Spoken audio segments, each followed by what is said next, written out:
Hi everyone. So we're going to start chapter 12 by walking through the 4 federal workers' compensation plans. So these compensation plans cover specific things. Work-related illnesses or injuries that are suffered by civilian employees or federal agencies, including any occupational diseases that are acquired by them, such as black lung, that's one of the programs. Those are the types of things that are covered under these various programs, and these are all administered by the Office of Workers' Compensation Programs. And that is a part of the U.S. Department of Labor. So these programs, each of them will provide medical treatment, cash benefits for lost wages, vocational rehabilitation, and other benefits to workers of the employee group or of the industry that it represents who have sustained workplace injuries or acquired occupational diseases.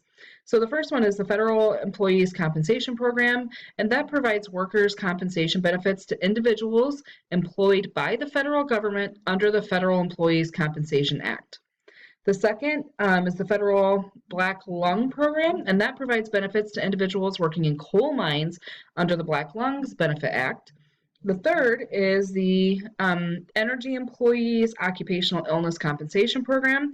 That just went into effect on July 31st, 2001, so it's a relatively new program. And it provides benefits under the Energy Employees Occupational Illness Compensation Program Act, and that is for workers who have developed cancer or other serious diseases because of exposure to radiation, beryllium, or silica that they may have come in contact with at atomic weapons facilities or at other certain federally owned facilities in which radioactive materials were used.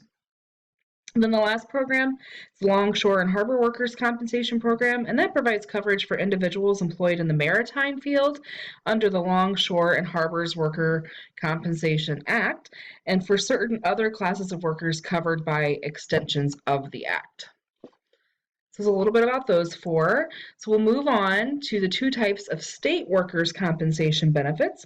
So here's the thing. Most states will require public and private companies to to provide workers' compensation coverage to all full-time and part-time employees, including minors. Companies that are required to carry workers' compensation insurance but do not do that, they fail to do so, they are subject to legal penalties. So all companies have to have workers' compensation insurance. There are a couple of specific instances where they can elect not to carry workers' comp, but that means that they have to have enough funds set aside to cover injuries of their employees, and it's very difficult to get approval to do that. So, workers' comp insurance covers injuries, illnesses, job-related deaths. Injuries are not limited to on-the-job occurrences. So if an injury occurs while performing like an off-site service for the company, such as driving to the post office on its behalf or, as a courier, other things such as accidents or falls in the parking lot, all of that stuff is also covered under these workman comp rules.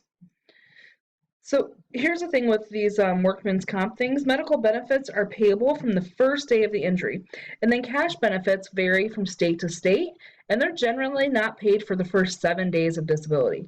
However, in most states, a worker must be disabled for more than 7 calendar days before benefits are payable. So that first week, you're kind of out of luck.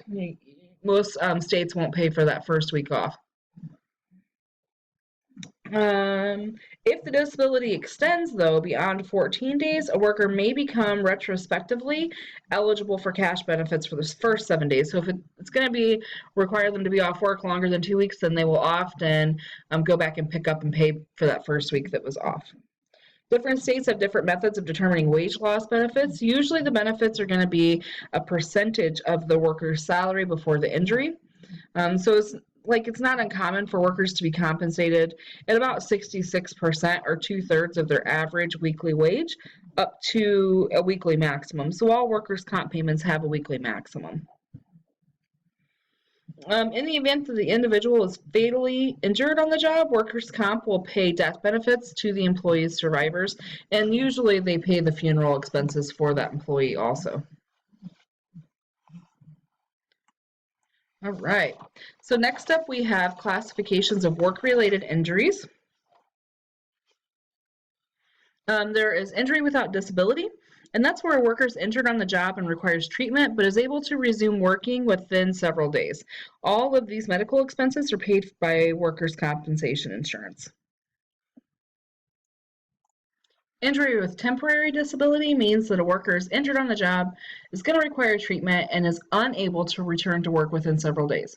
So again, all medical expenses are going to be paid by workers' compensation insurance, and the employee receives compensation for any lost wages. The compensation does again vary from state to state. Is usually, that 2/3 percentage of the worker's salary before injury. Before an injured employee, though, can return to work, the physician must file a doctor's final report, which indicates that he or she is going to be fit to return to work and resume his or her normal job activities.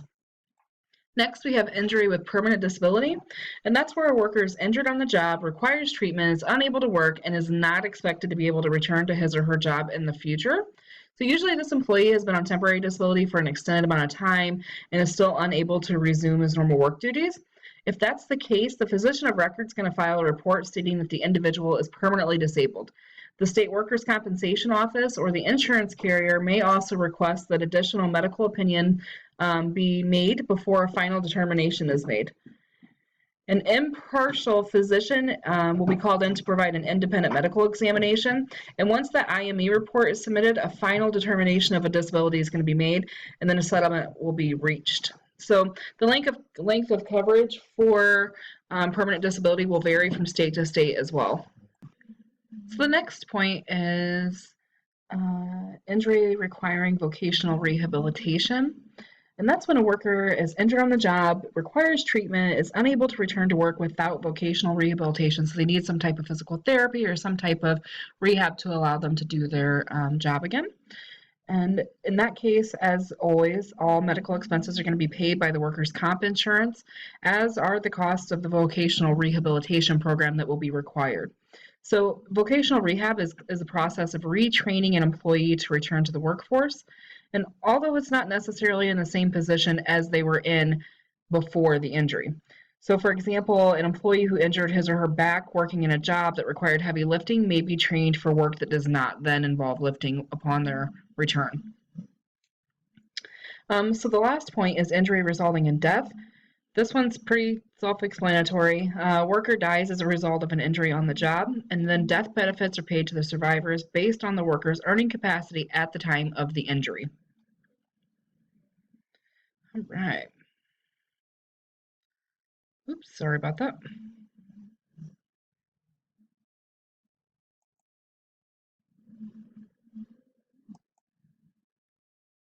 Sorry if I made you dizzy there.